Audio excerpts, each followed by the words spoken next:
बिस्मिल्लाहिर्रहमानिर्रहीम। अस्सलाम वालेकुम मुअज़्ज़ज़ नाज़रीन, आज की वीडियो में हम बाज़ार के आदाब का मुज़ाकरा करेंगे। हुज़ूर सल्लल्लाहु अलैहि वसल्लम ने बाज़ारों को शर्रुल मजालिस फरमाया है, यानी बैठने के बाज़ार बदतरीन मकामात है। आका की इस खबर पर हर मुसलमान को ज़रा सोचना चाहिए कि हम बदतरीन मकामात पर ना जाए। अगर मजबूरन जाना भी पड़े तो फ़रामीने रसूलुल्लाह सल्लल्लाहु अलैहि वसल्लम को मद्देनज़र रखना चाहिए ताकि हम बाज़ारों के शर से महफूज रहे।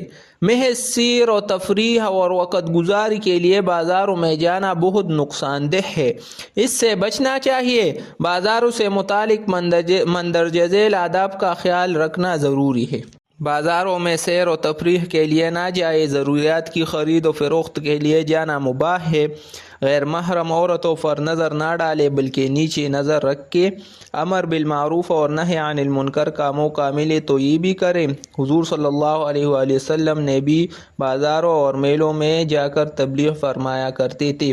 जो मुसलमान रास्ते में मिले उसे सलाम करे, अगर कोई दूसरे सलाम करे तो उसका जवाब मुनासिब जवाब दीजिए।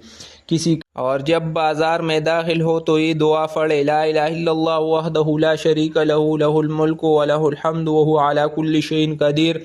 हदीस शरीफ में आया है कि जिस शख्स ने बाज़ार में कदम रखते वक़्त मज़कूर अबाले कलमा पढ़ा, अल्लाह ताला उसके लिए 10 लाख नेकियां लिख देंगे और 10 लाख खताएँ इसके नामे अमाल से मिटा देंगे और 10 लाख दर्जे बुलंद कर देंगे और जन्नत में इसके लिए एक घर महल बना दिया। हर ताजर और दुकानदार बाज़ार से वापस आते वक़्त कोई सी 10 आयतें पढ़ लिया करे तो बड़ा सवाब है। हदीस में आया है कि जो बाज़ार से वापस आते वक़्त कुरान करीम की 10 आयत पढ़ लिया करे तो अल्लाह ताला हर आयत के बदले 10 नेकियां उसके नामे अमाल में लिख देंगे। रास्ते में आते वक़्त मज़लूम की फरियाद रसी करे और भूले हुए को रास्ता दिखाए। बाज़ार में भी दाएं तरफ चले और किसी को ऐज़ा ना